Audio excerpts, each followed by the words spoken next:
తెలుగువాడిని మొట్టమొదటిసారిగా తలెత్తుకునేలా చేసింది ఎన్టీఆర్ అనబడే 3 అక్షరాలు.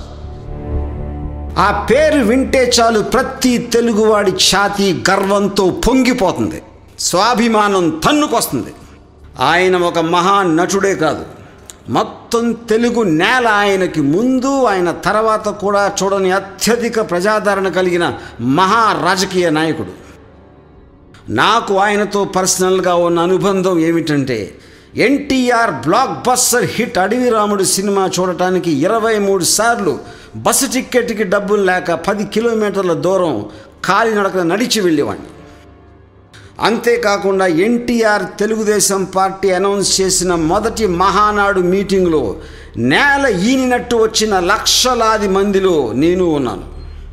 అలాంటి అతి మామూలు నేను ఇప్పుడు ఎన్టీఆర్ జీవితాన్ని ఒక బయోపిక్గా తెరకు ఎక్కించడం చాలా చాలా చాలా గర్వంగా ఫీల్ అవుతున్నాను.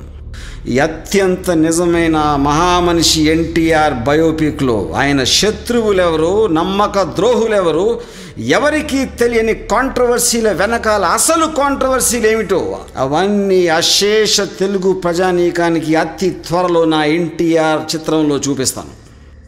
ఏ దేశం ఏగినా ఎందు కాలిడినా పొగడరా అని తల్లి భూమి భారతిని రాయప్రోలు గారంటే, నేను ఒక ఫిల్మ్ డైరెక్టర్ కెపాసిటీలో కాకుండా 8 కోట్ల తెలుగు వాళ్లల్లో కేవలం ఒకడిగా ప్రపంచంలో ఉన్న ప్రతి తెలుగువాడికి చెప్పేది, ఏ దేశమేగినా ఎందు కాలిడినా పొగడరా నీ తల్లి తెలుగు భారతిని, పొగడరా నీ తండ్రి ఎన్టీఆర్ని.